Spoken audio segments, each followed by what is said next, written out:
안녕하십니까. 저는 강북삼성병원 혈액종양내과에서 두경부암의 항암 치료를 담당하고 있는 김어진이라고 합니다. 저는 오늘 그 두경부암 항암 치료 관련해서 이제 환자분들의 증상 관리라든지 항암 치료의 부작용 그리고 치료 후에 관리하는 부분들에 대해서 설명을 드리고자 오늘 강의를 맡게 되었습니다. 오늘 이제 말씀드릴 내용의 순서는 다음과 같고요.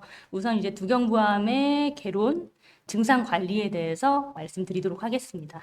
이 두경부암은 사실 이제 얼굴과 목에서 생기는 여러 가지 종양들을 통칭해서 일컫는 것이기 때문에 사실 그 안에 굉장히 다양한 암종이 포함이 되어 있습니다. 한 가지 암으로 딱 얘기하기는 어렵고 그 어디서 생긴 종양이냐에 따라서 또 특징이 많이 달라질 수가 있고요. 일단은 저희가 이제 크게는 구강에서 생기는 구강종암, 그리고 후두에서 생기는 후두암, 인두에서 생기는 인두암으로 나눌 수가 있고 그 외에도 부비동이라고 부르는 공간에서도 생길 수가 있고 코 점막에서도 생길 수가 있고 침샘에서도 생길 수가 있습니다. 인두에서 생기는 두경부암도 하인두 그리고 구인두, 비인두 이렇게 크게 세 가지로 나눠지는데요.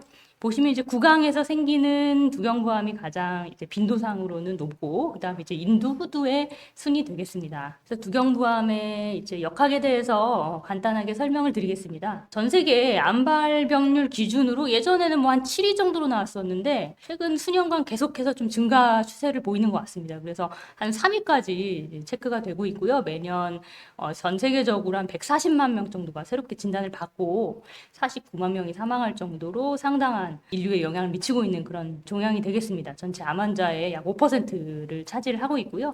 국내 데이터로는 2020년도 하기는 한데 11위를 차지를 하고 있고 보시면은 처음 진단될 때 조기에 진단이 되는 경우도 있지만 원격으로 전이가 된 상태로 진단이 되거나 이미 이제 국소적으로 진행이 된 상태에서 진단되는 경우들도 상당히 많습니다. 주요 원인에 대해서 좀 알아보겠습니다. 아마 이제 많이들 알고 계실 것이라고 생각을 합니다.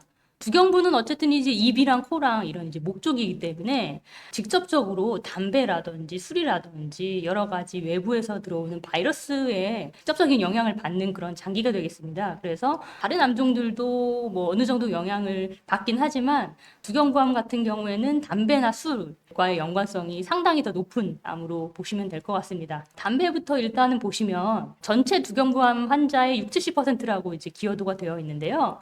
담배를 태우면 70%가 두경부암에 걸린다는 뜻은 아니고 전체 두경부암 환자를 대상으로 이제 조사를 했을 때 6에서 70% 정도가 이미 이제 흡연자이다.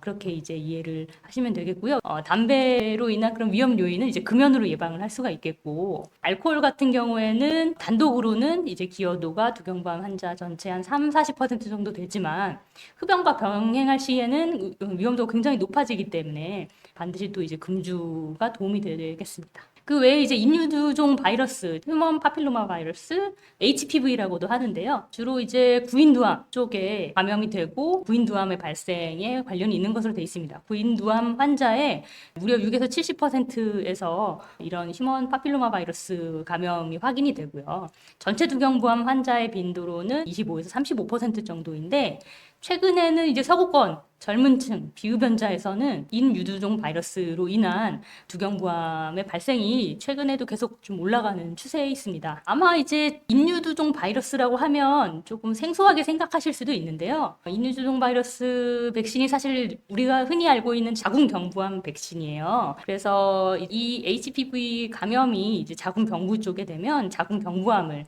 유발할 수가 있고 같은 백신으로 구인두암과 이제 자궁경부암이 모두 예방이 되는 것으로 알려져 있습니다. 90% 이상 예방이 가능하기 때문에 어릴 때 미리 백신을 맞아두는 것이 예방에 도움이 된다고 볼 수 있겠습니다. 인유두종 바이러스 외에도 앱스타인바 바이러스도 비인두암 환자의 80% 이상 이제 기여를 하고 있는 바이러스이고 주로 이제 우리나라를 포함한 이제 아시아 지역에서 두경부암 발생과 기여를 하고 있습니다. 여기 나와 있는 위험 요인 외에도 여러 가지 직접적인 독성 물질들이라든지 그런 영향도 있겠지만 어쨌든 입과 목에 직접적으로 영향을 끼치는 이런 독성 물질로부터 최대한 피하고 이 구강 내 청결을 유지하는 것이 두경부암을 예방하는 방법이 되겠습니다.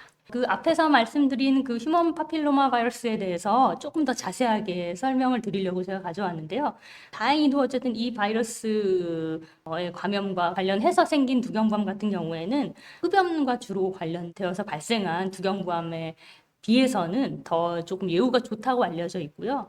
여러 가지 가설들이 있습니다만 또 방사선 치료라든지 백금계열 항암제에 더 반응이 좀 좋다고 알려져 있고 이 바이러스 항원들이 항종양 면역 반응을 좀 촉진시킴으로써 면역 치료에 대한 반응도 조금 더 좋은 것으로 이제 알려져 있습니다. 그래서 비교적 생존 기간도 이 바이러스로 인한 두경부암 환자에서 조금 더 길게 되어 있고 그렇기 때문에 환자들의 예후가 차이가 나기 때문에 저희가 병기를 설정할 때도 이 휴먼 파필로마 바이러스에 감염된 환자와 감염되지 않은 환자들을 따로 병기를 설정을 하고 있습니다. 두경부암 환자들에서 어떤 증상들이 생길 수 있고 어떤 증상으로 병원에 처음 오시고 그다음에 그런 증상들에 대해서 어떻게 저희가 그 치료를 하는지 설명을 해드리려고 합니다. 일단은 제 환자분 중에서 68세 비인두암으로 진단을 받으신 환자분이시고 목 림프절에 전이가 되어서 이런 목에 만져지는 덩어리로 오시는 분들이 굉장히 많습니다. 지금 이제 사진을 보시면 이 양쪽이 좌우 반전이거든요. 오른쪽 목, 왼쪽 목에 다 림프절 전이가 있지만 오른쪽 목에 좀 사이즈가 더 크죠. 이 까맣게 보이는 것이 이제 종양 덩어리인데요. 이게 이제 만져져서 진단이 되셨고 이제 내시경을 보니까 비인두라고 해서 코인두 쪽에 이렇게 덩어리가 있는 것을 확인을 할 수가 있었습니다. 그 다음 케이스를 또 보여드릴게요. 56세 남자 환자분이시고 이분은 인두 아래쪽에 하인두, 후두까지 걸쳐서 굉장히 큰 종양 덩어리가 있는 상태로 발견이 되신 분인데요. 이분은 한 6개월 전부터 쉰목소리가 있었고 그리고 이제 한 달 전부터는 삼키기가 어렵고 사례가 걸리고 흡인성 폐렴 그러니까 살에 걸려서 생기는 그런 폐렴 증상이 있으셨고 그래서 이제 병원에 오셔서 내시경을 보니까 하인두 그리고 후두까지 이어지는 궤양성 병변과 우측 성대가 마비되어 있는 그런 소견을 보였던 환자분입니다. 보시면 이게 저희가 페트 사진을 찍은 건데요. 여기 이렇게 노랗게 밝게 보이는 병변이 종양 병변이고 종양 자체 때문에 기도가 원래 가운데 있어야 되는데 이쪽으로 많이 밀렸고요. 그러면서 많이 좁아져 있고 이 주변이 막 부어 있는 상태예요. 그래서 말을 하는 것도 목소리도 쉬고 성대 마비도 오고 그렇겠지만 일단 이제 호흡을 하는데 상당히 어려움이 있을 수가 있습니다. 어쨌든 우리 인간의 기도는 한 개밖에 없기 때문에 특히 두경부암 환자에서 기도를 확보하는 것은 굉장히 중요하고 종양으로 인해서 기도가 막히거나 하면 굉장히 생명이 위험할 수 있기 때문에 빠른 조치가 필요할 수가 있습니다. 그래서 이 환자분 같은 경우에는 이 종양이 있는 부위에서 더 아래쪽에 이렇게 저희가 기관 절개술이라는 수술을 시행을 해서 기도를 확보해드렸던 케이스가 되겠습니다. 그 다음에는 이제 67세 편도암 환자분이신데요. 이 환자분은 3주 전부터 우측 어금니 뒤쪽에 불편감이 있었고 양치하실 때마다 출혈이 있었고 목에 이제 덩어리가 만져져서 오셨는데요. 보시면은 이제 MRI 사진에서 이쪽이 혀고 이 뒤에가 이제 우측 편도가 되겠습니다. 아마 이제 우측 어금니 뒤쪽에 편도의 덩어리가 생기고 종양이 생기면서 불편감을 호소하시고 양치하실 때 출혈도 있었던 걸로 생각이 되고요. 그 이후에 목 쪽으로 림프절 전이가 되면서 목에서도 덩어리가 만져지셨던 케이스입니다. 그 다음으로 그 47세 남자 환자분, 혀암 환자분이신데요. 2년 전부터 오른쪽 혀 가장자리에 덩어리가 있었는데 페트 사진에서 찍어보면 이렇게 크게 될 때까지 오랫동안 병이 있었던 걸로 생각이 되고 4주 전부터는 우측 턱 밑이 붓는 증상이 있었고 실제로 육안적으로 봤을 때도 피부를 뚫고 종양이 나오고 있는 그런 소견을 보였습니다. 그래서 미관상도 사실은 굉장히 안 좋고 안에 이제 이 덩어리에서 출혈도 될 수 있고 감염도 될 수 있는 그런 상태가 되겠습니다. 여러 가지 지금 케이스를 보여드리고 있는데 이 다른 데 생기는 종양에 비해서 두경부암 같은 경우에는 이게 뭐 입속에 이렇게 큰 덩어리가 들어있는데 식사를 하시거나 숨을 쉬거나 하는데 굉장히 이제 어려움이 있을 수도 있고 굉장히 불편감을 많이 초래를 하게 되고 또 생명 유지에 가장 중요한 먹는 기능 그리고 삼키는 기능 포함해서 숨 쉬는 기능, 호흡 기능 같은 것들에 직접적인 영향을 끼치기 때문에 다른 암들에 비해서 이 병이 그 자리에서만 진행을 해도 생명을 위협할 수 있는 그런 이제 위험한 암으로 생각을 하시면 되겠습니다. 그래서 다른 데로 전이가 되지 않아도 사실 그 자체만으로도 상당히 위험할 수가 있어서 빠른 진단과 치료가 필요하다고 보시면 되겠습니다. 부비동 중에서 이제 상악동이라는 공간이 있는데요. 이분 같은 경우에는 이 상악동에서 종양이 생기고 굉장히 사이즈가 커서 보시면 양쪽이 비대칭이에요. 이게 눈이거든요. 그래서 눈이 한쪽이 많이 튀어나오시고 상당히 불편한 증상이 있으셨던 분이시고, 부비동에서 심하게 종양이 생겼기 때문에 6개월 전부터 우측 코가 다 막히고 피도 많이 나시고 콧물도 나고, 그리고 4개월 전부터는 눈 주위에 안면이 많이 부어 있는 채로 진단이 되셨던 그런 환자분이 되겠습니다. 그래서 말씀드렸던 것처럼 이 두경부암에서 동반되는 이런 증상들을 미리 잘 알고 계시고, 이런 증상이 생겼을 때 조기에 병원에 방문을 하셔서 진단을 받으실 수 있으면 좋겠고요. 앞서 말씀드린 것처럼 그 환자분의 일상생활에 있어서 드시는 거라든지 호흡하는 거라든지 그런 것과 직접적으로 연관이 있는 증상들이 생기기 때문에 오히려 사실 진단이 조금 더 빠를 수도 있기는 합니다만, 어쨌든 일상생활에 굉장히 많은 영향들을 미칠 수가 있고, 그렇기 때문에 환자분들께서 굉장히 다양한 불편감들을 호소하실 수가 있어요. 그래서 환자분들의 증상을 잘 보면서 관리를 해드리는 것이 의사의 역할이 되겠습니다. 삼키기가 어렵고 사례가 걸리는 증상이 환자분 본인 입장에서는 크게 불편하지 않더라도 사실 의사의 입장에서는 굉장히 위험할 수가 있습니다. 앞서 말씀드렸던 것처럼 기도가 한 개밖에 없기 때문에 갑자기 음식물이 기도로 넘어가고 사례가 걸릴 경우에는 생명이 위험할 정도로 심한 폐렴이 생기거나 기도 폐쇄가 생길 수 있기 때문에 항상 조심해야 되는 증상이 되겠습니다. 그래서 이 삼키는 것에 어려움이 있으시면 제가 1차적으로는 어떤 음식을 드실 때 삼키기가 어려우시고 사례가 걸리시는지 먼저 여쭤보게 됩니다. 보통 사례가 심하게 더 잘 걸리는 음식은 의외로 물이나 액체 종류거든요. 그냥 밥이나 죽을 드실 때, 반찬을 드실 때는 사례가 안 걸리시는데 물을 드실 때만 사례가 걸리실 수도 있습니다. 그런 경우에는 이 액체에 연화제라고 해서 가루로 된 건데, 이 물을 좀 끈적끈적하게 해주는 그런 약이 있어요. 그래서 그런 걸 좀 타서 드시는 게 도움이 되실 수가 있고, 평소에 이제 물이나 음식을 드실 때 사례가 걸리지 않는 자세를 교육을 해드립니다. 이 그림을 보시면 턱을 위로 들게 되면 이 기도랑 더 일직선이 되기 때문에 더 쉽게 사례가 걸릴 수가 있거든요. 그냥 물에 따라서 고개를 들고 드시는 건 사실 상당히 위험할 수가 있습니다. 빨대로 드시거나 숟가락으로 떠서 고개를 숙이고 드시도록 교육을 하고 있습니다. 삼키는 기능을 정확하게 알아보기 위해서 저희가 삼킴 기능 검사라는 것을 하게 되는데요. 비디오 연화 조형 검사라고 해서 조영제가 포함되어 있는 음식을 드시면서 이 조영제가 잘 넘어가고 삼켜지는지, 혹은 이제 폐로 사례가 걸려서 넘어가는지, 이런 것들을 정밀하게 볼 수 있는 검사가 되겠습니다. 이 검사를 통해서 정말 입으로 음식을 드셔도 되는지, 드셔도 된다면 어떤 치료 시기를 드셔야 하는지, 삼킴 재활 치료가 필요한지, 혹은 아예 입으로 음식을 드시면 안 되는지, 이런 것들을 저희가 평가를 하게 됩니다. 그래서 이제 환자분의 상태에 맞춰서 사실 병원에 입원해 계시면 치료식이라고 해서 환자분의 상태에 맞춰서 삼키실 수 있는 음식을 들어서 제공을 해드리는데요. 사실 이제 댁에서 환자분을 케어하는 상황에서 이렇게 삼킴 치료 시기를 만들어서 제공해드리는 게 쉽지는 않을 수도 있습니다. 보호자분들의 역할이 굉장히 중요하다고 볼 수가 있겠습니다. 그래서 저희가 그 대상이 되는 환자들에서는 적극적인 삼킴 재활 치료를 통해서 흡사를 원활하게 하고, 그럼으로써 환자분의 컨디션을 유지하고 영양 상태를 유지하고 더 적극적으로 치료를 잘 받으실 수 있고, 또 흡인성 폐렴을 예방할 수 있도록 그렇게 교육을 해드리고 있습니다. 근데 만약에 이제 입으로 드시는 것이 완전히 불가능할 정도의 종양 상태인 경우에는 다른 경로로 식이를 공급을 하게 됩니다. 흔하게 보는 것처럼 비위관이라고 해서 콧줄이라고 부르는데요. 위장으로 콧줄을 넣어서 영양 공급을 하기도 하고, 위루관이라고 해서 위에 다이렉트하게 저희가 이제 구멍을 내서 그쪽으로 영양을 공급을 하기도 합니다. 사실 비위관 같은 경우에는 손쉽게 넣을 수가 있고 사용하는 것도 간편하지만, 실제로 비위관을 삽입해 보면 굉장히 불편하거든요. 그런 불편감을 24시간 내내 감수를 하셔야 되고, 흡인성 폐렴이나 이런 게 오히려 이 비위관 영양을 하는 도중에도 더 잘 생기는 경우들이 있기 때문에 또 그런 부작용에 따라서는 위류관 영양 공급법을 하기도 합니다.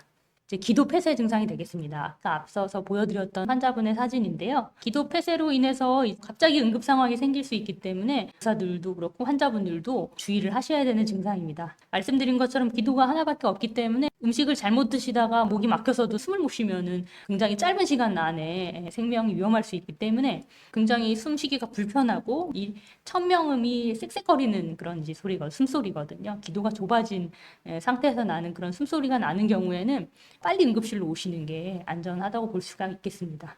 만약에 이제 이런 기도 폐쇄가 의심되는 상태로 응급실에 오시게 되면 일단은 주변에 염증을 가라앉히는 약이라든지 기관지 확장제라든지 산소라든지 그런 것들을 이제 투여를 할 수가 있고, 종양으로 인한 기도 폐쇄가 좋아질 때까지는 기도 확보를 위해서 기관절개술을 시행하는 경우도 있습니다. 그래서 보시면은 기도에 이렇게 이제 관을 삽입을 하는 시술을 통해서 기도를 확보를 하게 됩니다. 아마 이제 드라마 같은 데서 보셨을 수도 있어요. 갑자기 뭐 사람이 숨을 못 쉬니까 목구멍에다가 뭐 볼펜을 꽂거나 응급처치를 하는 뭐 영화나 드라마를 보셨는지 모르겠지만, 물론 이제 그런 일까지 생기는 경우는 흔하진 않지만 응급 기관 절개술이 필요로 하게 되는 경우들이 있습니다. 그 다음으로는 출혈입니다. 이 종양에서는 사실 이제 출혈이 흔하게 생길 수가 있고요. 암 자체 때문에도 출혈이 생길 수가 있고, 종양 때문에 주요 혈관이 파열되면서 생길 수도 있습니다. 다들 잘 아시다시피 목 쪽에는 경동맥이라는 중요한 혈관이 있고, 경정맥도 바로 옆에 있고, 그 머리 쪽으로 들어가는 여러 가지 혈관들이 있기 때문에 이 종양이 심해지면서 이런 혈관을 파괴하게 되면 이 출혈이 굉장히 심하게 생길 수가 있습니다. 그리고 이제 출혈 자체도 어쨌든 위험하지만 이 출혈이 갑자기 목구멍 안으로 생기면서 혈액으로 인해서 기도가 막히는 경우에도 생명이 위험할 수가 있습니다. 그래서 저희가 두경부암 환자를 치료하는 데 있어서 굉장히 신경을 쓰고 조치를 취하는 그런 증상이 되겠습니다. 이 환자분 같은 경우에도 젊은 환자분이셨는데 이 동그라미 친 부분에 있는 종양이 경동맥 쪽을 침범을 하면서 이렇게 출혈이 많이 생겨서 응급실에 오셨던 그런 환자분이셨습니다. 앞에서 말씀드렸던 것처럼 종양에서는 출혈이 동반되는 경우가 굉장히 흔합니다. 물론 종양의 종류에 따라서 조금씩 다를 수는 있지만 기본적으로 종양이 증식을 하는 과정에서 주위에 있는 여러 혈관들, 미성숙한 혈관들을 끌어와서 본인의 영양 공급을 위해서 쓰게 됩니다. 이런 혈관들이 제대로 된 정상적인 혈관들이 아니고 말씀드린 것처럼 미성숙한 비정상적인 혈관들을 많이 끌고 오기 때문에 그냥 그 종양 덩어리에서 어느 한 혈관에서 딱 출혈이 되는 것이 아니고 전체적인 종양에서 그냥 피가 배어나오는 것처럼 출혈이 될 수가 있고, 그러한 경우에는 사실은 뚜렷하게 지혈을 하기가 어려운 경우들이 굉장히 많습니다. 꼭 두경부암뿐만이 아니고 뭐 저희가 대장암이 생기면 변에서 피가 나오기도 하고 위암이 생기면 피를 토하기도 하고 이런 것처럼 어디에 생기던 그 출혈을 유발하면 위험할 수가 있습니다. 그래서 뭐 1차적으로는 종양에서 출혈이 되는 경우에는 이제 수혈이나 수액 치료가 도움이 되겠고, 지혈 약물을 저희가 사용할 수도 있겠고, 시술로 지혈을 할 수 있는 경우에는 지혈 시술을 하는 경우도 있지만 말씀드린 것처럼 종양 자체에서 이렇게 배어 나오는 것처럼 출혈이 되는 경우에는 그런 지혈 시술들이 쉽지가 않을 수 있고요. 그래서 오른쪽 그림에서 보시는 것처럼 종양으로 가는 혈관 중에서 주로 종양 쪽으로 혈액을 공급하는 그런 혈관에 색전술이라고 해서 색전 물질을 주입하는 시술을 하기도 합니다. 그렇지만 문제는 이 색전술을 한다고 하더라도 정상적으로 우리 몸에 필요해서 있는 혈관을 막는 시술이기 때문에 그 혈관이 혈액을 공급하던 정상적인 장기에 혈액이 공급되지 않으면서 괴사가 일어날 수도 있고, 이런 색전 물질들이 다른 혈관으로 날아가면서 또 다른 혈관에 그런 이제 색전으로 인한 조직 괴사를 일으킬 수도 있고, 그 종양이 뭐 독한 경우에는 다른 쪽에서 새로운 혈관들을 공급을 받아서 또 출혈이 될 수도 있기 때문에 사실은 굉장히 생명이 위험할 정도로 심한 출혈의 경우에만 저희가 시행을 하는 그런 시술이 되겠습니다. 또 방사선 치료 같은 경우에도 당장 급하게 시행은 못하더라도 종양 자체의 그런 이제 출혈 경향성을 조금 낮출 수 있는 치료로 알려져 있습니다. 그 다음으로는 이제 쉰 목소리인데요. 아까 말씀드린 것처럼 이제 성대, 후두 쪽에 종양이 생기게 되거나 혹은 성대 쪽에 들어가는 이제 신경이 가는 경로에 종양이 생기는 경우에는 성대 마비가 생길 수가 있습니다.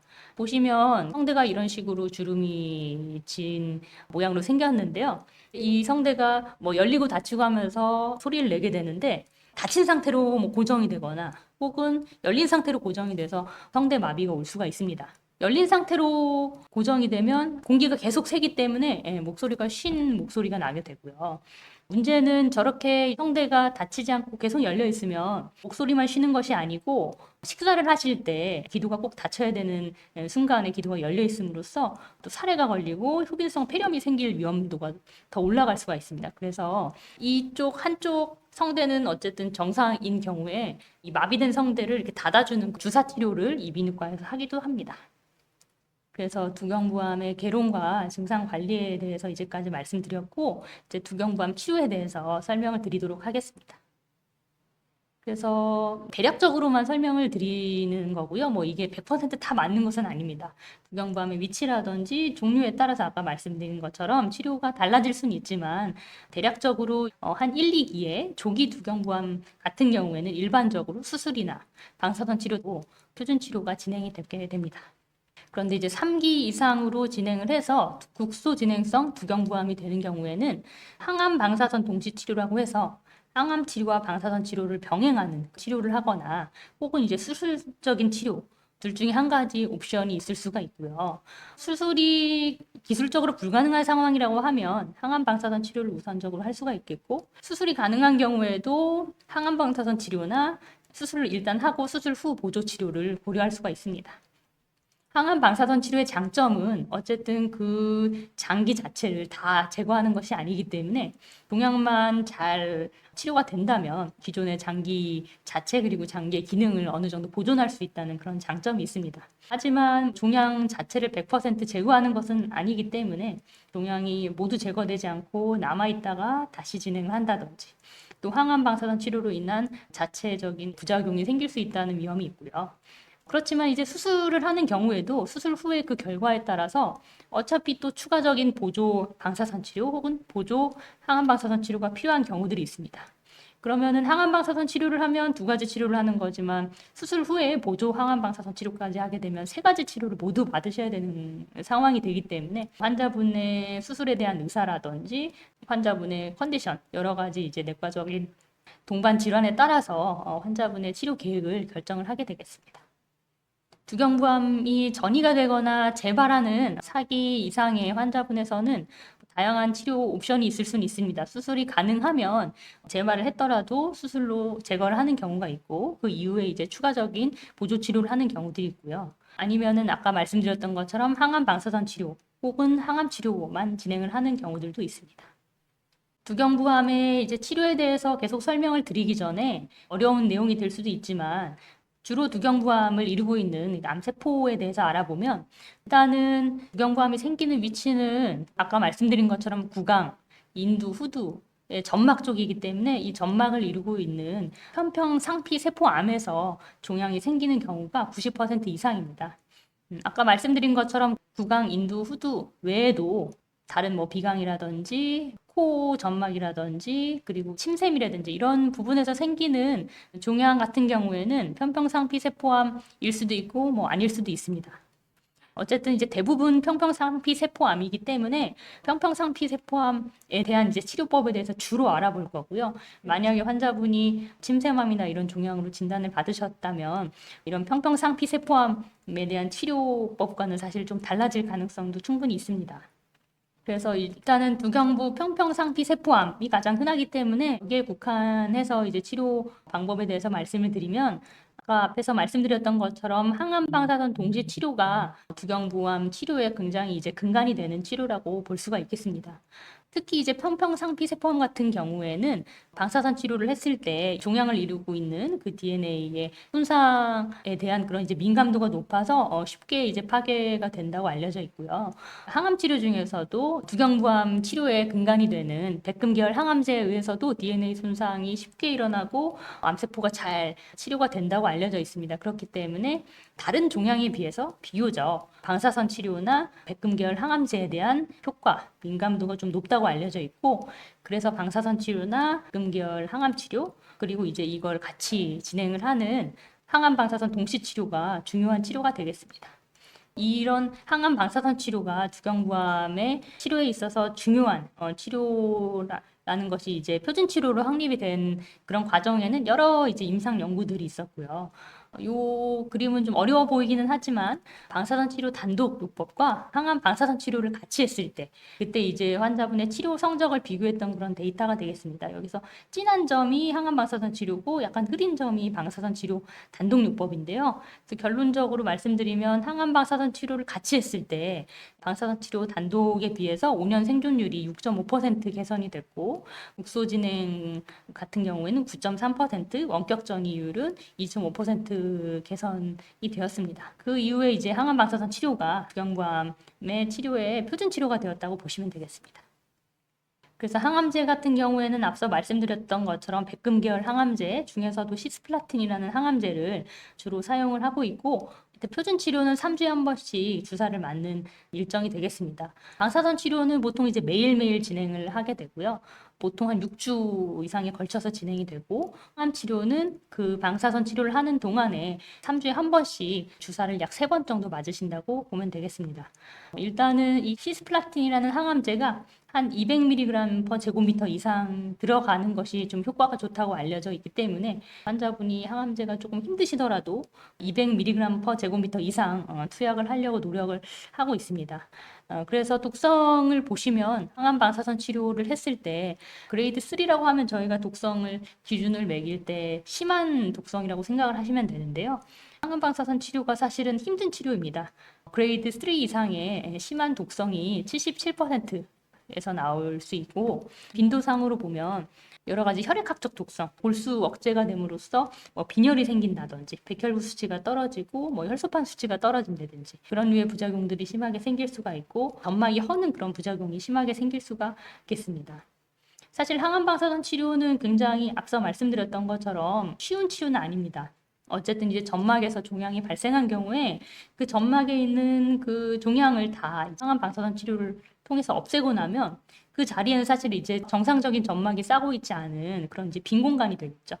상식적으로 생각했을 때 갑자기 넘어져서 아스팔트 바닥에 피부가 쫙 다 벗겨졌다고 생각을 해보시면 이게 피부가 그냥 한꺼번에 벗겨졌을 뿐인데도 생명 위험한 것이 아닌데도 굉장히 쓰라리고 아프시죠. 그런 것처럼 입안에 인두라든지 구강이라든지 후두 쪽에 있는 그 점막들도 사실 굉장히 예민하고 싸고 있는 그런 이제 막이 있는데 그쪽이 다 벗겨지고 암세포가 다 파괴된 이후에 새살이 돋아나서 정상적인 점막으로 덮일 때까지 걸리는 시간이 있기 때문에 그 기간 동안에는 굉장히 쓰라리고 아픈 그런 증상을 잘 이겨내셔야 되겠습니다.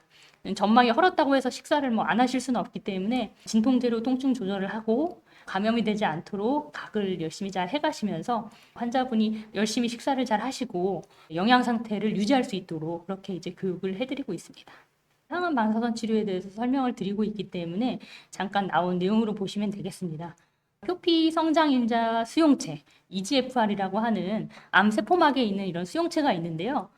어쨌든 표피라는 게 이런 점막에 싸고 있는 평평상피 세포 이런 이제 세포들을 얘기하는 건데 이 표피가 성장하도록 하는 수용체가 비정상적으로 활성화가 되면 이쪽에서 이제 종양이 생길 위험도가 올라가게 됩니다. 암세포에서 이 표피 성장인자 수용체가 과발현되어 있는 경우들이 있거든요. 그런 경우에는 저희들이 이 표피 성장인자 수용체에 대한 표적 단일 흘론 항체라는 그런 이제 치료를 했을 때 효과를 볼 수가 있습니다. 다양한 암종에서 모두 이 EGFR 표피 성장인자 수용체가 발현될 수가 있는데요. 보시면 두경부암에서는 그 발현율이 훨씬 높고 또 이런 발현이 많이 될수록 이 종양 자체의 불량한 예후와 관련이 있다는 그런 보고가 있습니다. 다니엘 클론 항체라고 해서 이 수용체의 바깥 부분에 있는 쪽에 이렇게 항체가 붙어서 종양을 파괴하는 그런 약재로 생각하시면 되겠습니다. 그래서 이 표적 치료제인 세툭시맙을 이 방사선 치료와 함께 병용을 하는 그런 이제 생물학적인 방사선 치료도 있고요. 이 약제를 방사선 치료와 함께 병행하는 것이 방사선 치료 단독만 받는 것보다 그런 생존 기간을 더 개선했다는 그런 연구 결과가 있어서 이 치료도 우리나라에서 이제 허가가 돼서 진행을 할 수 있는 치료가 되겠습니다. 다만 시스플라틴이라는 항암제와 함께 병용하는 항암 방사선 치료와 세툭시맙과 병용하는 이 항암 방사선 치료 중에 어떤 치료가 더 좋은지는 사실 1대1로 비교한 대규모 임상 연구가 없기 때문에 사실은 뭐가 더 좋다라고 얘기하기는 어렵습니다만 일단은 이제 국내에서는 세툭시맙 항암 방사선 치료의 대상이 되는 환자들이 굉장히 제한적이고 급여 기준 자체가 백금 계열 항암제를 쓸 수 없는 환자에 국한이 되어 있기 때문에 사실상 많이 지금 사용되고 있지는 않습니다. 있습니다만 콩팥 기능이 안 좋으시다든지 이 백금 계열 항암제를 사용할 수 없는 다른 이유가 있는 환자분 같은 경우에는 급여가 되기 때문에 이런 세투시맙 약제를 사용하는 경우들이 있습니다. 그래서 이 연구 데이터 같은 경우에는 우리나라 국내에서 한 13개 상급 종합병원에서 국소 진행성 두경부암 환자들을 대상으로 한 230명 정도를 모집해서 실제로 항암 방사선 치료를 어떻게 하고 있는지에 대한 현황을 조사한 결과로 보시면 되겠습니다. 보시면 아까 시스플라틴이라고 했던 그 항암제를 사용하는 환자분이 압도적으로 굉장히 많았고, 이걸 이제 일주일에 한 번씩 나눠서 맞는 환자분이 사실은 거의 전체 60%로 가장 많았습니다. 사실 3주에 한 번씩 맞는 것이 더 표준요법이긴 합니다만 3주에 한 번씩 고용량을 맞는 치료가 환자분들한테 굉장히 힘들고 부담이 되는 경우가 있기 때문에 최근에는 환자분이 매일매일 어차피 방사선 치료를 하러 오시기 때문에 매주 조금씩 나눠서 주사를 맞는 그런 요법도 많이 사용을 하고 있습니다. 그래서 보통 환자분들이 항암 방사선 치료를 하면 효과가 얼마나 있는지를 궁금해 하시거든요. 실제 우리나라 데이터를 보시면 컴플리트 리스폰스라고 해서 종양이 완전히 없어지는 그런 이제 퍼센티지가 65%, 그리고 파셜 리스폰스라고 해서 저희가 한 종양이 절반 이하로 줄어드는 경우가 한 19%로 보시면 되겠습니다. 그래서 어쨌든 종양이 크게 줄어들 확률이 80% 이상인 치료라고 보시면 되겠습니다. 지금까지 두경부암의 치료에 대해서 개략적으로 이제 설명을 드렸고요. 이제 항암제 치료에 대해서 조금 더 자세히 설명을 드리도록 하겠습니다. 그 앞에서 보셨던 내용들이 사실은 이 안에도 많이 들어있는데요. 치료 트렌드를 보시면 그러니까 인유두종 바이러스가 이제 종양의 원인 중 하나라는 것을 이제 알게 된 게 1980년대였고, 이후에 이제 아까 말씀드린 EGFR이라고 해서 표피 성장인자 수용체가 두경부 종양에서 과발현된다는 것이 발견된 것이 이제 1990년대. 그리고 이때 이제 백금 계열 항암제인 시스플라틴이 허가가 되었고, 2000년대 이후에 들어와서는 PDL1이라고 해서 뒤에서 말씀드리겠지만 면역 항암제의 효과를 얼마나 볼지를 예측할 수 있는 인자라든지 면역 항암제 페므롤리주맙, 니볼루맙 같은 항암 약제들이 FDA 승인을 받았고, 세투시맙이라고 아까 말씀드렸던 EGFR에 대한 이제 모노클로널 안티바디도 2000년대에 승인이 되었습니다. 그래서 앞으로는 굉장히 또 많은 연구들이 진행이 되면서 새로운 좋은 약제들이 개발이 될 것으로 그렇게 기대를 하고 있습니다. 앞에까지는 제가 이제 주로 항암 방사선 치료에 대해서 설명을 드렸고요. 환자분이 전이가 되거나 방사선 치료를 더 이상 할 수 없는 재발한 두경부 암의 환자분에서 항암제 단독 치료를 어떻게 진행을 하고 어떤 부작용이 생길 수 있는지에 대해서 좀 설명을 드리겠습니다. 일단은 말씀드렸던 것처럼 저희가 백금 계열 항암 치료가 두경부 편평상피 세포암에서 가장 이제 중요한 근간이 되는 치료이고, 반응률은 뭐 10%대에서 40%대까지 다양하게 보고가 되어 있습니다. 그래서 일단은 이런 방사선 치료를 같이 하지 않고 단독으로 항암 치료만 하는 경우에는 이제 백금 계열 항암제를 단독으로 사용하기보다는 다른 항암제 약제와 병합을 해서 사용을 하고 있고요. 그래서 5FU라는 항암제와 함께 병합을 하게 되면 반응률이 한 32% 정도로 이제 보고가 되고 있고, 다른 이제 파클리탁셀 같은 약제와 병용을 하기도 합니다. 영어가 많아서 조금 어려우실 수도 있는데 2008년도에 발표가 되었던 대규모 임상 연구 결과를 보여드리면 익스트림 연구라고 해서 앞서서 말씀드렸던 EGFR에 대한 모노클로널 안티바디인 세톡시맙이라는 표적 치료제와 아까 백금 계열 항암제 그리고 5FU 항암제 해서 이 3제 요법이 표준 치료였던 때가 있었습니다. 그래서 이 요법과 이제 세톡시맙을 포함하지 않은 세포독성 항암제 병합 치료 요법을 이제 비교했던 대규모 3상 임상 연구가 되겠는데요. 보시면은 약 36%의 전체 생존율 개선이 있었다고는 하지만 이때도 사실 이제 환자분의 평균 생존 기간이 전체 생존 기간이 항암 치료를 시작한 시점으로부터 10개월 나오는 게 어쨌든 이 이제 세투시맙을 병용한 치료에서도 그 정도의 이제 효과가 보였었고, 종양이 작아질 이런 이제 반응률은 36% 정도로 그렇게 보고가 됐었습니다. 그래서 이때 당시에 세투시맙을 포함한 항암제 항암요법이 표준 치료가 되었었고요. 그 이후에는 이제 면역 항암제라는 약이 개발이 돼서 아까 이제 치료 트렌드에서 보여드렸던 것처럼 면역 항암제를 포함한 항암제 임상 연구들이 다양하게 시행이 되게 됐는데요. 임상 연구 데이터를 보여드리는 것보다 일단은 케이스를 먼저 보여드리는 게 더 이제 이해를 도울 것 같아서 먼저 가져와 봤습니다. 보시면은 이 환자 같은 경우에는 혀에서 진단된 암이고 이제 왼쪽 목에 크게 이제 림프절 전이가 동반되어 있었던 환자인데요. 이분이 이제 니볼루맙이라고 이제 성분명은 그렇고 옵디보라는 상품명을 가진 이제 면역항암제를 2년 가까이 맞으셨죠. 2년이나 맞으셨던 거는 이제 환자분이 사실 항암제에 반응이 좋으셨다는 걸 의미를 하는데요. 이 종양이 사실 보이지 않을 정도로 굉장히 많이 줄어들어서 거의 이제 없어진 것을 확인할 수가 있고 지금도 종양이 나빠지지 않은 채로 굉장히 잘 지내고 계십니다. 그 환자분이 더 이상 방사선 치료도 불가능하고 수술도 불가능할 정도로 국소 재발이 되셨던 시점이 2022년 12월인데요. 지금도 저한테 다니시면서 치료를 받고 계시고 3년 가까이 생존을 하고 계신 그런 케이스가 되겠습니다. 두 번째 케이스인데요. 이 환자분은 이제 오른쪽 목 림프절에 전이가 되어 있는 상후두암으로 생각을 하시면 되겠습니다.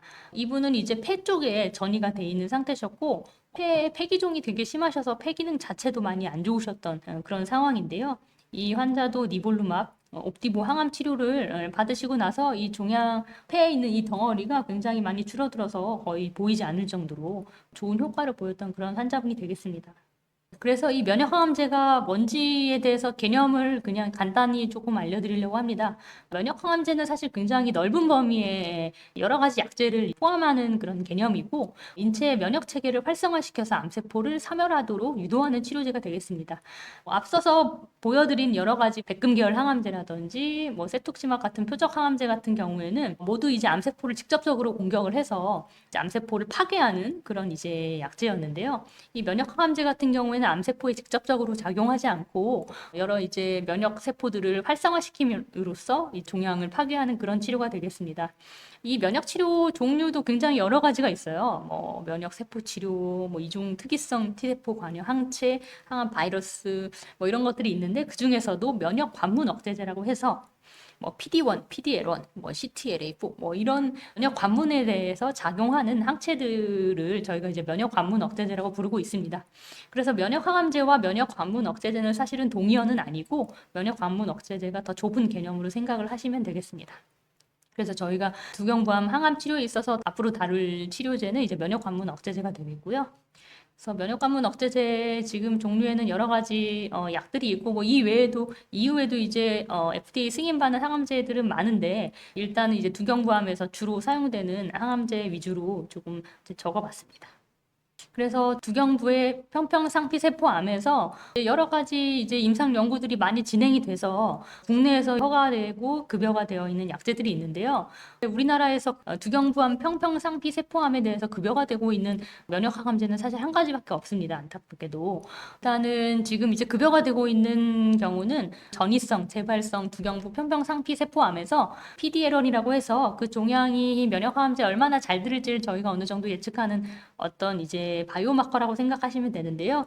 이 수치가 1% 이상으로 확인되는 경우에는 니볼루맙이라고 하는 항암제가 2차 이상에서만 보험이 되고 있습니다. 그 외에 사용하는 지금 니볼루맙 요법이나 다른 이제 펜브롤리즈맙 요법은 모두 급여가 되지 않는 요법으로 생각을 하시면 되겠습니다. 최근에 진행되고 있는 임상 연구들이 여러 가지 있고 지금 보시면은 이 회색으로 나온 건 다 이미 실패를 한 대규모 임상 연구가 되겠고요. 최근에는 이 면역항암제 효과가 2차 이상 그리고 전이성 재발성 두경부암에서 이제 1차에서도 모두 효과가 증명이 되다 보니까 국소 진행성 두경부암이나 수술이 가능한 두경부암에서 수술 전후에 이제 보조 항암 요법으로도 연구가 많이 되었고 실제로 좋은 연구 결과가 나와서 성공을 한 상태입니다.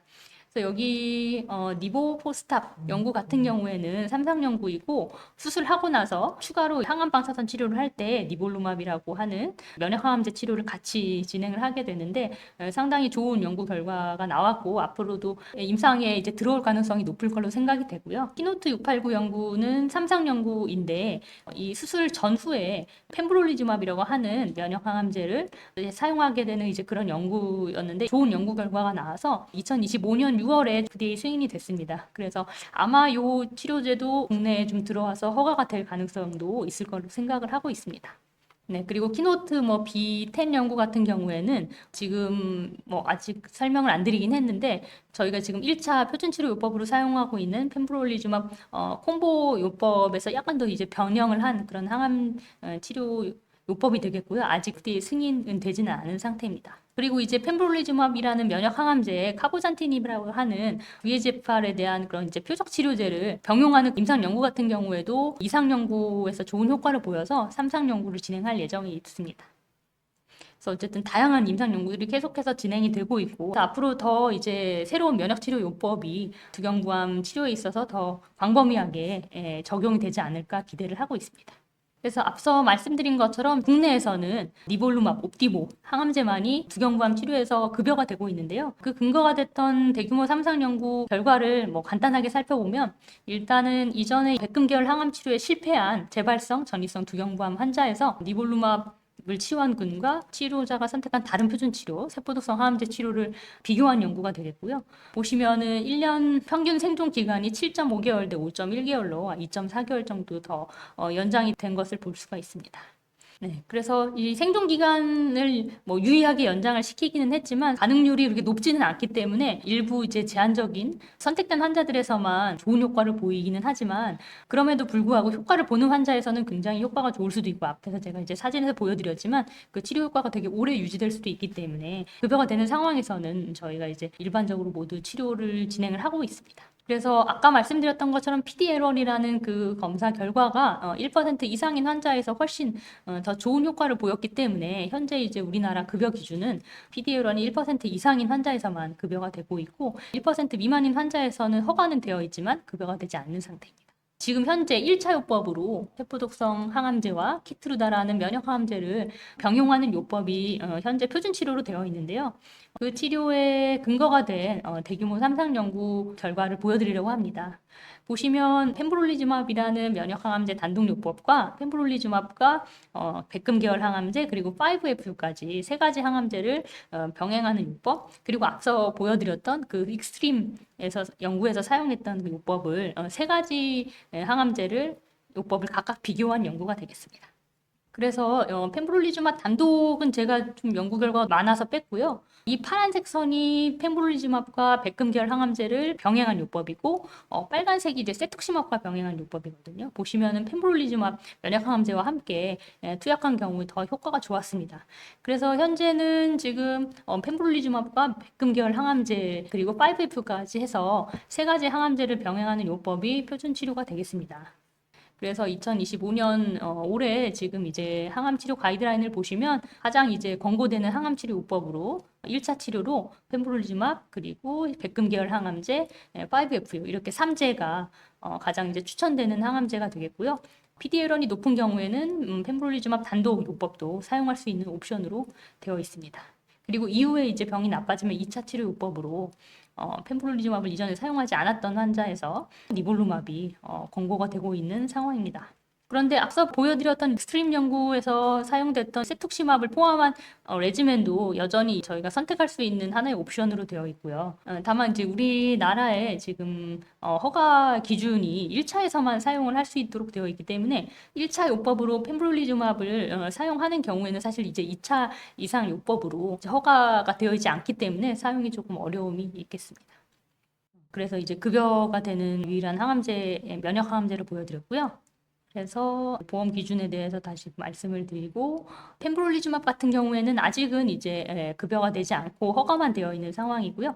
이제 1차 치료로서 백금 계열 항암제 그리고 5FU와 병용하는 요법 같은 경우에는 올해 2월에 우리나라 암질환 심의위원회를 통과를 해서 아마 빠르면은 내년 초나 중순쯤에는 보험이 될 것 같다는 그런 이야기는 있는데 아직은 보험은 되지 않아서 본인 비용 부담을 해야 되는 상황이고 펜브롤리즈맙만 본인 비용 부담을 하시면 현재는 지금 백금 계열 항암제와 플루로유라실은 급여로 사용할 수가 있는 상황입니다. 또 사실 약제 비용이 급여가 되지 않으면 사실 상당히 비싼 편이기 때문에 그런 이제 경제적인 어려움이 조금 있는 경우가 많고요. 급여가 되지 않는 상황에서 어쨌든 제약사 환급 프로그램이 있어서 어느 정도 환급을 받으실 수는 있지만 정확한 환급 퍼센테이지는 제가 오픈할 수는 없는 상황이라서 대략적으로 절반 정도 비용을 부담한다고 이해를 하시면 될 것 같습니다.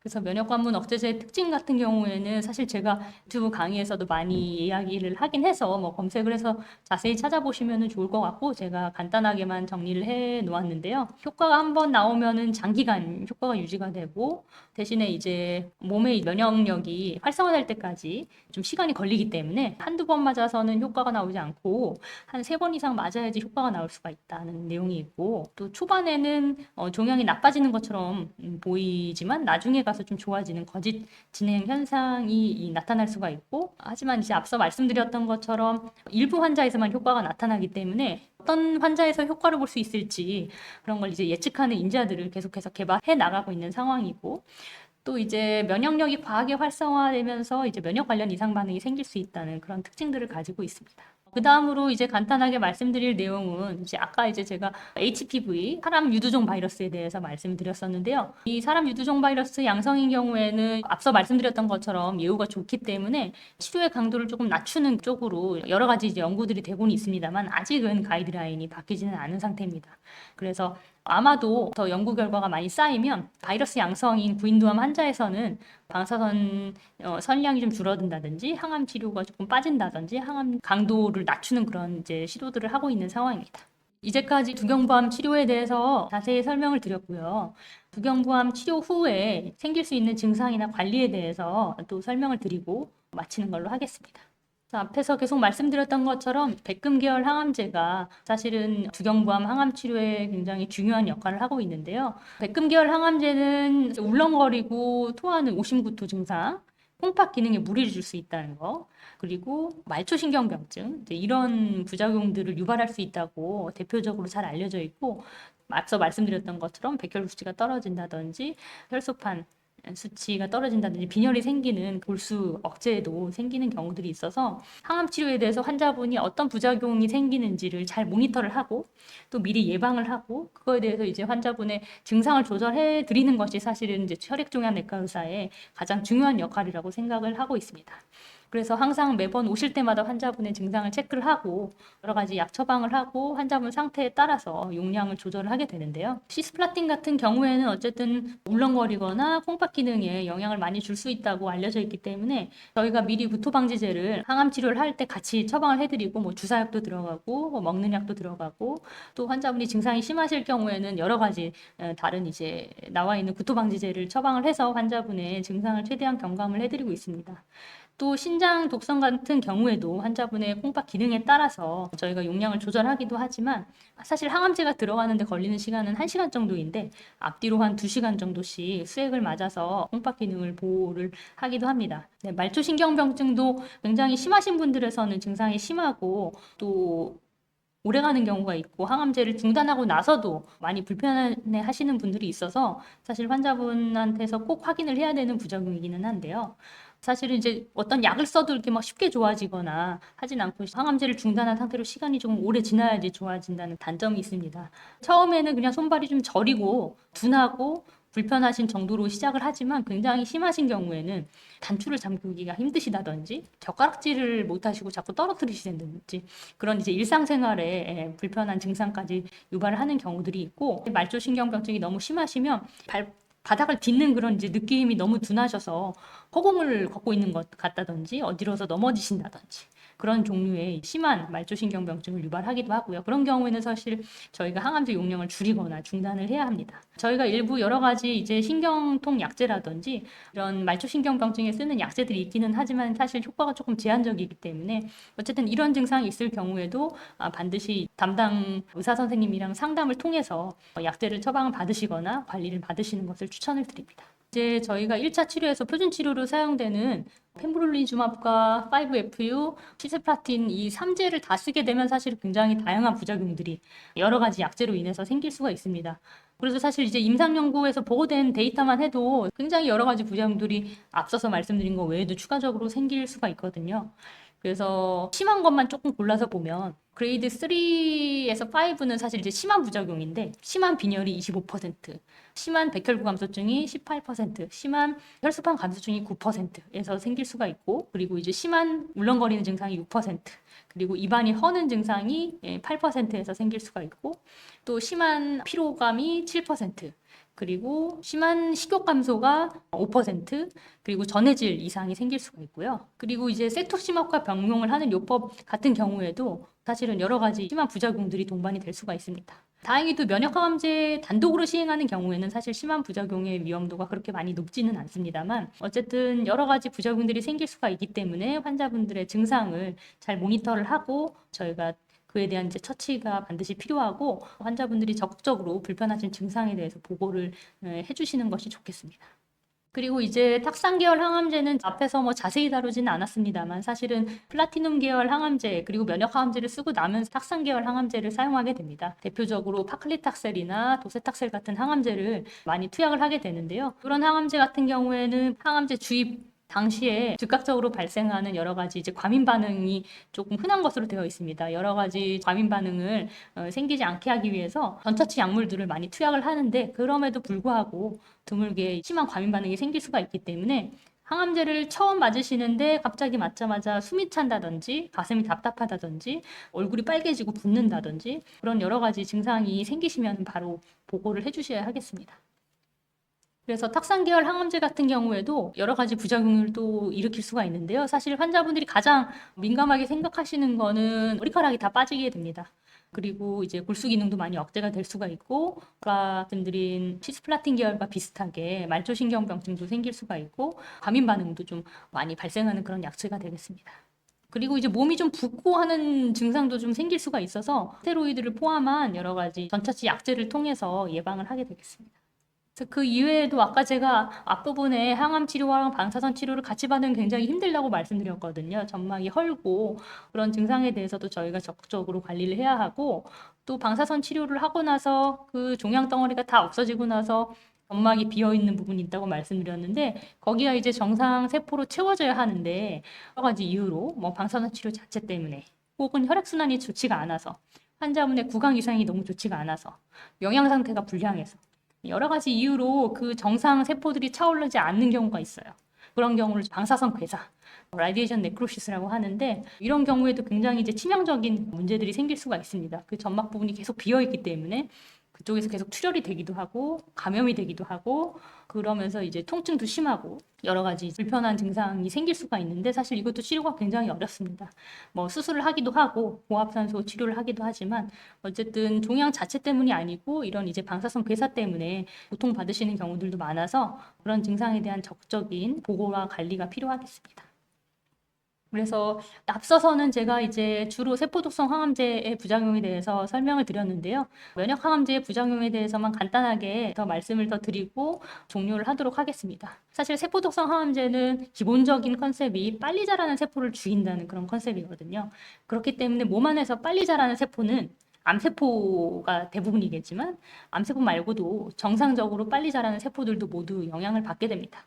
대표적으로 뭐 위장관, 입, 항문 쪽에 있는 점막이고요. 그래서 이제 점막염이 생길 수 있다고 말씀드렸고, 또 골수에서 증식하는 골수세포에 영향을 미쳐서 골수 기능이 떨어지고, 또 머리카락 세포도 빨리 자라니까 머리카락도 빠지고, 피부에도 문제가 생기고, 그런 부작용들이 주로 생길 수 있습니다.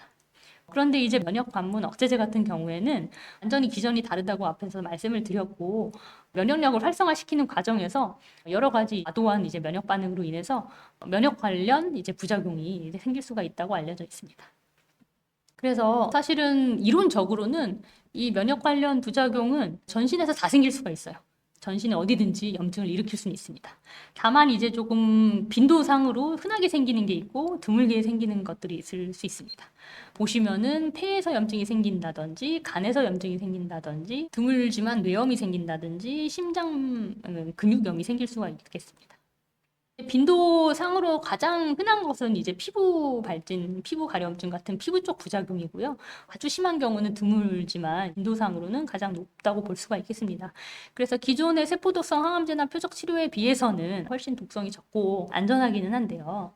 빈도상으로 가장 높은 거는 96%가 피부 부작용이고 89%가 내분비 계열, 부작용입니다. 그래서 호르몬을 만드는 장기에 문제가 생기는 경우에는 사실 저희가 대부분의 경우에 외부에서 호르몬을 보충을 해주면 거의 100% 치료가 가능하기 때문에 사실은 생명이 위험한 경우는 굉장히 드물고 장염 같은 것도 세 번째로 많이 생길 수가 있다고 되어 있는데요. 실제로 이제 생명을 위협할 수 있는 관련 부작용은 호흡기 쪽 폐렴이라든지 심장막염이라든지 콩파 쪽의 신장염이라든지 이런 것들이 되겠습니다. 그래서 빠르게 디텍션을 하고 빠르게 치료를 하고 빠르게 이제 면역항암제를 중단하고 치료를 조기에 잘 하면 사실은 잘 회복이 되는 것으로 되어 있습니다. 물론 이제 일부 장기에서 염증이 생기는 경우에는 회복이 되지 않을 수도 있지만 말씀드린 것처럼 호르몬 쪽 부작용 같은 경우에는 호르몬 치료를 하면은 잘 치료가 되기 때문에 생명에 뭐 위협이 되는 경우는 흔하지는 않고요. 대신에 이제 치료를 빨리 하지 않고 계속 두면 사실 굉장히 심각한 상황에 이르게 되거나 사실 사망을 할 수도 있기 때문에 적절한 모니터와 그리고 이제 처치가 필요하겠습니다. 시기에 따라서 다양한 그런 이제 면역 관련 부작용이 생길 수는 있습니다만 사실은 이론적으로는 아무 때나 다 생길 수는 있다고 되어 있습니다. 심지어 면역 항암제를 중단을 하고 나서 몇 달 뒤에 생길 수도 있기 때문에 사실은 이제 여러 가지 면역 관련 부작용에 대한 모니터는 니볼루맙이나 펜브롤리주맙을 투약을 하다가 중단한 이후에도 계속해서 이제 정기적인 모니터가 필요하다는 거를 잘 알고 계셔야 될 것 같습니다. 그래서 어쨌든 뭐 항암 치료나 혹은 이제 종양 자체와 관련이 없는 것 같은 부작용이 새로 생기시더라도 그것이 이제 면역 관련 부작용일 수 있고 전신 어디서나 생길 수가 있기 때문에 꼭 이제 담당 주치의 선생님께 보고를 해주시면 좋겠습니다. 그래서 지금 이게 이제 두경부암 데이터는 아니기는 하지만 면역 관련 부작용이 항암제 자체의 효과와 관련이 있다는 연구 결과들도 있고요. 관련 부작용이 생기면 뭐 효과도 좋다더라 뭐 이런 이야기를 또 검색을 하거나 들으셔가지고 면역 항암제 주사 맞으시고 나서 두드러기가 생겼는데 그럼 저는 더 효과가 좋을까요? 이렇게 이제 먼저 물어보시는 환자분들도 계시더라고요. 어쨌든 100%다 그렇다고 할 수는 없겠지만 더 좋은 효과를 보일 가능성이 있다고 볼 수 있겠습니다. 그래서 뭐 치료에 대해서는 중등도에 따라서 주로 스테로이드 치료나 면역항암제를 영구적으로 중단하는 치료가 필요할 수도 있다는 그런 내용이 되겠습니다. 그래서 면역항암제 관련한 부작용 케이스를 한 2개 정도만 좀 보여드리려고 합니다. 하인두암 환자분이고 폐 전이가 동반이 되어 있어서 일단은 펜브롤리주맙과 5FU 그리고 시스플라틴 3가지 병합 치료를 시작했던 환자분이고 항암제 투약을 첫 번째 주사를 맞으시고 이제 2번째 주사를 맞으러 오셨는데 환자분이 두근거린다고 하셨어요. 그래서 저희가 심전도를 찍어봤더니 부정맥이 생겼습니다. 그리고 심박수도 정상보다 더 빨랐는데요. 비검사를 해보니까 호르몬 불균형이 생긴 상태입니다. 사실은 이제 면역항암제로 인해서 그런 면역력이 과하게 활성화가 되면서 이 시점에서는 갑상선에 호르몬을 만드는 세포들이 깨지고 있는 상태라고 보면 되겠죠. 그러면서 갑상선 호르몬이 과도하게 혈액으로 나오고 있는 상황이었고 그래서 이제 저희는 내분비내과에 의뢰를 하게 됐고 일단은 면역항암제를 유지를 하기로 했었습니다. 다행히도 그 다음 주사 맞으러 오셔서는 부정맥은 조금 호전이 되었고 시간이 지나면서 점점점 이제 그 호르몬 수치가 떨어졌어요. 처음에는 이제 너무 높았던 게 점점 떨어지고 자가 항체들이 막 나오고 그래서 처음에는 보통은 갑상선이 염증으로 인해서 깨지면서 너무 많이 나와서 갑상선 호르몬 과다 상태이다가 시간이 지나면 점점 이제 갑상선 기능 저하증으로 진행을 하게 됩니다. 그래서 갑상선 호르몬을 9월 달부터는 이제 보충을 하게 되었고 면역항암제는 계속해서 유지를 할 수 있었습니다. 그래서 추이를 보시면 처음에는 갑상선 호르몬 수치가 올라갔다가 오히려 다시 정상보다 떨어지는 경과를 보였고요. 갑상선 호르몬을 보충을 하면서 호전이 됐던 케이스였습니다. 그다음에 2번째 케이스입니다. 하인두암 환자이고 폐와 간에 전이가 되어 있던 분이었고 똑같이 1차 치료 표준 치료 약제인 펜브롤리주맙과 5FU, 시스플라틴 병합 치료를 6차례 하셨는데요. 폐에 이런 식으로 하얗게 폐렴 소견이 보였는데 사실 딱 봐도 아주 흔한 폐렴의 양상은 사실 아니거든요. 세균성 폐렴의 양상처럼 보이지 않는 좀 비전형적인 폐렴이 발생을 했습니다. 그래서 이제 폐렴의 원인을 확인하기 위해서 여러 가지 검사들을 하고 항생제 치료를 하고 뭐 가래 검사들을 했는데요. 폐포자충 폐렴에서 양성이 나오는 그런 이제 유전자가 이제 양성으로 나와서 폐포자충 폐렴으로 생각을 하고 이제 항생제 치료를 했었습니다.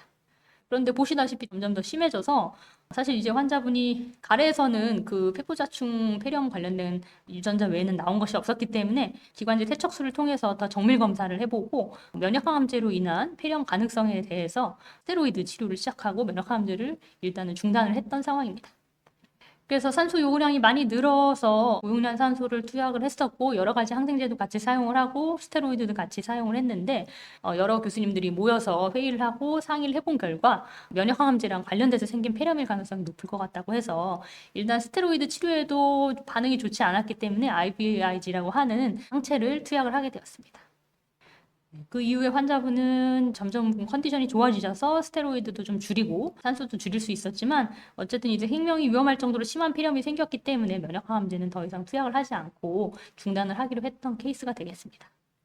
오늘 말씀드린 내용이 환자분들의 치료라든지 증상 관리 그리고 예방에 좀 도움이 되었으면 하는 그런 바람입니다. 감사합니다.